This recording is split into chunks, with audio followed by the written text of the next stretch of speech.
Hola, espero que estén bien.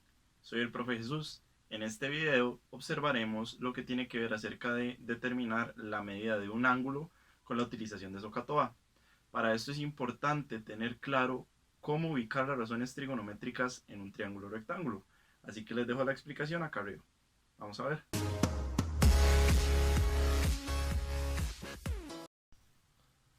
Para este caso de determinar la medida de un ángulo, de igual manera utilizaremos las razones trigonométricas seno, coseno y tangente y el método de SOHCAHTOA. Entonces, tenemos que basarnos en el ángulo que a nosotros nos dan para poder identificar cuál razón trigonométrica nos funciona, igual que en los ejercicios pasados. Ok, vamos a empezar. Acá a la derecha irán apareciendo los pasos en la calculadora que necesitemos. Entonces, lo primero que tenemos que hacer es identificar cuál razón de las tres nos funciona para este ángulo. Si nos basamos en este ángulo alfa que tenemos acá, nosotros podemos notar que los lados que tenemos son el opuesto y la hipotenusa. Entonces, la razón que contiene opuesto e hipotenusa en este caso sería la razón seno. Ya tenemos cuál razón utilizar, ya tenemos el ángulo que queremos averiguar y ya tenemos los lados. Entonces, vamos a completar esto. El seno del ángulo, en este momento necesitamos el ángulo alfa, entonces el seno de alfa es igual al opuesto, que sería 12, sobre la hipotenusa, que en este caso es 64. Ahora, trabajamos con el ángulo. En este caso, vamos en la calculadora a tocar las siguientes teclas. Vamos a tocar la tecla Shift y vamos a tocar la tecla de la razón que estemos trabajando, en este caso la tecla de la razón seno. Esto me va a tirar en la calculadora lo siguiente, que sería para utilizar la inversa de la razón trigonométrica. Entonces, en este caso en la calculadora saldría algo como lo siguiente. Saldría seno a la menos 1. Cuando me salga seno a la menos 1, dentro de los paréntesis que va a poner la razón, yo pongo lo que sería la fracción que tengo acá. Entonces va a quedar 12 sobre 64. Esto me tiene que dar una medida aproximada, me tiene que dar decimales. Entonces, la medida aproximada que me va a dar sería, después de poner esto en la calculadora, daría aproximadamente 10,80. Con esto ya nosotros encontramos el ángulo. ¿Qué es lo que tenemos que hacer? Redondear a la unidad más cercana. En este caso tengo 10,80. Si yo redondeo 10,80, me daría lo que sería el ángulo alfa. Que en este caso sería, si yo redondeo 10,8, me daría 11 grados. Y ya determiné lo que sería la medida del ángulo alfa. Eso sería el primer ejemplo. Vamos a ver otro más. En este ejemplo, de igual forma, a la derecha irán apareciendo lo que serían los procedimientos en la calculadora que vayamos a realizar. En este caso de acá tenemos como proposición encontrar la medida del ángulo beta. Para eso, de igual forma, tenemos que considerar cuál de las razones trigonométricas nos funciona. Entonces, si nos basamos en el ángulo beta,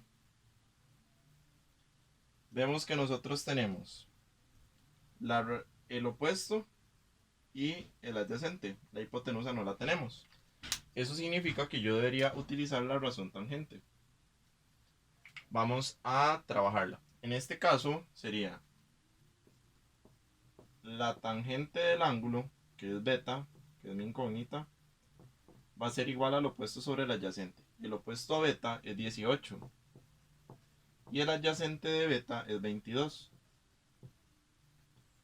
Entonces, ya tengo la fracción que yo debería meter en la calculadora estripando las teclas Shift y la razón que estamos trabajando. Estamos trabajando la razón tangente, entonces Shift Tang. Eso nos va a tirar lo que sería la razón inversa a tangente. Entonces sería en la calculadora como tan a la menos 1.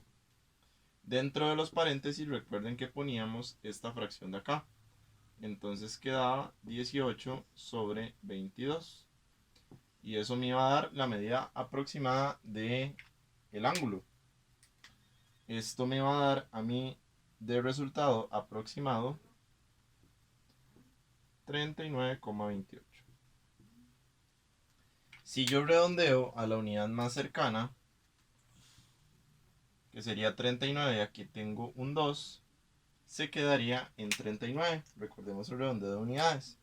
Entonces, en este caso de acá, yo ya tendría lo que sería la medida en grados de beta, que sería de 39 grados. Y ese sería el segundo ejemplo. Vamos con el tercero y último. Para este último ejemplo de determinar el ángulo utilizando razones trigonométricas, vamos a utilizar este de acá. Tenemos como incógnita el ángulo θ. Entonces debemos trabajar sobre este ángulo de acá y ver cuál de las razones trigonométricas se ajusta más a el ángulo que tenemos. En este caso, acá está el ángulo θ. Tenemos la hipotenusa como dato, el opuesto no está, y tenemos el adyacente. Entonces, tenemos hipotenusa y adyacente. Eso significa que la razón que yo debería utilizar es la razón coseno, porque es la que contiene adyacente e hipotenusa. Entonces, vamos trabajando lo que sería la razón. En este caso me va a quedar el coseno del ángulo, que estamos trabajando con θ. El coseno de θ es igual al adyacente sobre la hipotenusa. El adyacente a θ es 25 y la hipotenusa es 40. Entonces quedaría 25 sobre 40. Recordemos que después de acá lo que hacemos es poner en la calculadora la razón inversa. Entonces quedaría shift y la razón que estamos utilizando, que en este caso sería la razón coseno. Eso me va a poner en la calculadora coseno a la menos 1. Y dentro de los paréntesis, recordemos que poníamos lo que había en esta fracción de acá. Entonces me quedaría coseno a la menos 1 de 25 sobre 40. Y esto me daría la medida aproximada del ángulo, que yo debería redondear. Me da el resultado 51,33 aproximadamente. Si yo redondeo 51,33 a su unidad más cercana, sería 51 el redondeo exacto. Entonces ya tengo lo que sería la medida del ángulo beta, que en este caso va a ser 51 grados. Y eso sería lo que tiene que ver con determinar las medidas de ángulos utilizando razones trigonométricas. Espero que hayan entendido. Cualquier duda, estoy anuente.